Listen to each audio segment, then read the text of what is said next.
the honourable member for Province. Thank you, Madam Speaker, and it's an honour, and I'm pleased to have the opportunity to speak to this piece of legislation today. I'm from a Mennonite background, Madam Speaker, and the majority of my constituents are of Mennonite origin. And Canadian Mennonites, by and large, come from Ukraine. The first group migrated to Canada in the 1870s. Another large group followed in the 1920s, fleeing socialism and communism.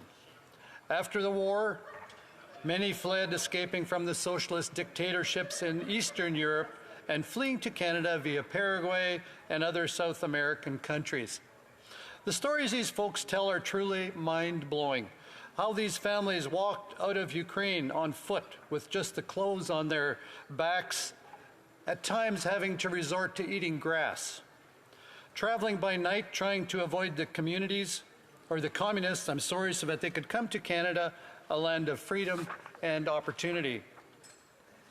My grandparents were among those who fled the Russians and came to Canada in the 1920s. So Ukraine and the Ukrainian people have a special place in my heart than those of my constituents. Since the collapse of the Soviet Union, Canada has sought to help Ukraine. In fact, it was 35 years ago this month, November of 1988, that the dissolution of the Soviet Union began. The communist experiment had failed. Marxists, socialists' fantasy had collapsed under the weight of its own tyranny, moral bankruptcy, and economic weakness. It was shortly thereafter, in December of 1991, under Prime Minister Mulroney, that Canada proudly became the first Western nation to officially recognize Ukraine. Fast forward 2 decades to 2015. It was the Conservatives who successfully negotiated the first and current Canada-Ukraine Free Trade Agreement and voted unanimously to ratify it. In fact, it was my good friend and fellow Mennonite, the member from Abbotsford, who was the lead negotiator on that deal. And I commend him for his great work, which today stands this test of time.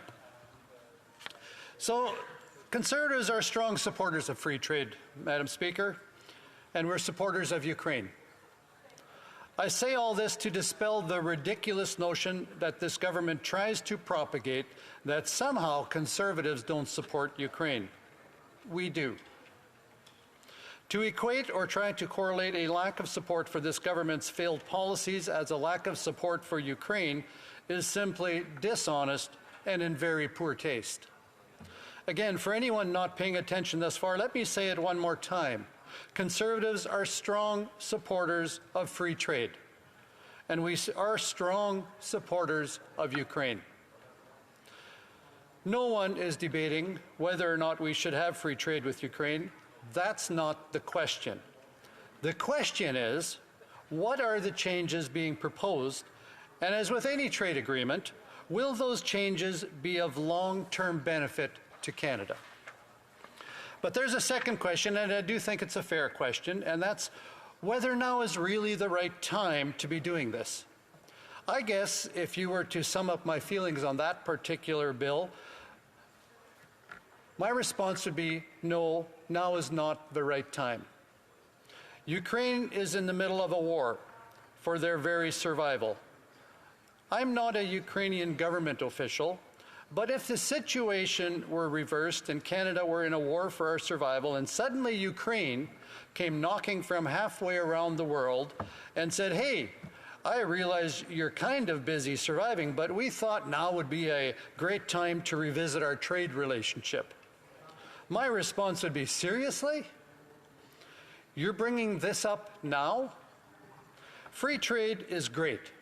Free trade is important. Conservatives are the party of free trade. But frankly, we do have a free trade deal in place. It hasn't expired. It won't expire. So why now? The government has added 11 new chapters to this agreement. They're pushing to rush this legislation through the House. So the question is why? What kind of woke clauses are they trying to slip in here? A carbon tax, perhaps? The government has bragged that for the first time in the Canadian Free Trade Agreement, the Environment Chapter includes provisions recognizing the importance of climate change policies, including through market-based approaches and trade-related climate measures to achieve green growth objectives. That sounds like liberal for carbon tax to me. I know that's a big concern we're hearing from business leaders. Carbon tax hurts trade the same way they hurt families. They increase the cost of everything while doing nothing to demonstrably help the environment. Europe has been begging us to support LNG, where the Americans have done so. Canada has once again fallen behind. Fallen behind because this government continues to put their ideological vendetta against our energy sector and their carbon tax scam ahead of Canadian competitiveness and affordability for families. Failing to develop and export clean and ethically sourced Canadian energy to Europe only serves to strengthen Russia. By failing to develop our vast energy resources, we are actually helping Russia and keeping Europe reliant on Russian oil and gas. In fact, as my colleague from Calgary Heritage noted in his speech a while back, Canada is the sole NATO ally with the potential to backfill European energy demands. With $3 trillion worth of natural resources, the world's fourth largest oil reserves, NATO's third largest reserves of natural gas, and the capacity to scale agricultural products and technologies for the world. That's Canada. Canada could be an international leader, helping to strengthen developing democracies, while at the same time growing our own economy and national security through reasonable and responsible resource development, rather than the international pariah that we've become after 8 years of this failed Prime Minister. He's not worth the cost to Canadians, and he's not worth the cost to the free world. As I wrap up my remarks this afternoon, I'd like to stay on this subject for a moment. The cost of the Prime Minister to Canadians and how this relates to the current conversation and the current conflict in Europe. We are united in this House in saying that Russia's invasion of Ukraine was wrong. We are horrified by the violence. With one voice, we condemn the violence. We have stood with the people of Ukraine in the hour of need. Canada has provided some $10 billion worth of humanitarian, military, and direct financial support. That said, this Prime Minister, this government, have been consistent and unequivocal in saying that we will support Ukraine whatever it takes for as long as it takes. And I will say that concerns me a bit, and I've heard that concern from a growing number of my constituents. I think as a leader, when you make statements like that, Canadians deserve to know what that looks like. When the Prime Minister says whatever it takes for as long as it takes, what exactly does he mean? Ukraine is our friend. Russia's invasion was wrong. Still, Canada should have reasonable expectations and know what their government is committing them to and whom. I fear this government's woke excitement and alarmism blinds them to what really is important in a trade deal, but also when it comes to the basic democratic values that we expect of our friends and international partners. As my colleague from Yellowhead noted in his speech, Canada stands as a beacon of democracy and human rights on the world stage. When people buy Canadian, they are not just buying a product. They are buying into a set of values that respect human dignity, prioritize environmental sustainability, and advocate for peace. Freedom of speech, freedom of religion, and freedom of the press. These are things that matter.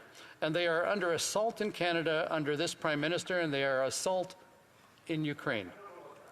Truth is, first casualty of war, and freedom quickly follows.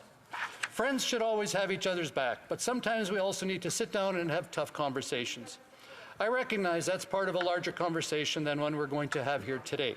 So, to wrap it up, Madam Speaker, Conservatives believe in supporting our Ukrainian friends, including through trade, but those costs need to be clearly defined to Canadians. We believe Canada should continue looking for ways to use our economic strengths to support the Ukrainian people, including by exporting Canadian LNG to break European dependence on natural gas from Russia. Conservatives are looking very carefully at this legislation. We're talking to those affected sectors. We'll work to ensure our trade and other international agreements are always in the interest of Canada and all Canadians. Thank you, Madam Speaker. The Honourable Deputy House Leader.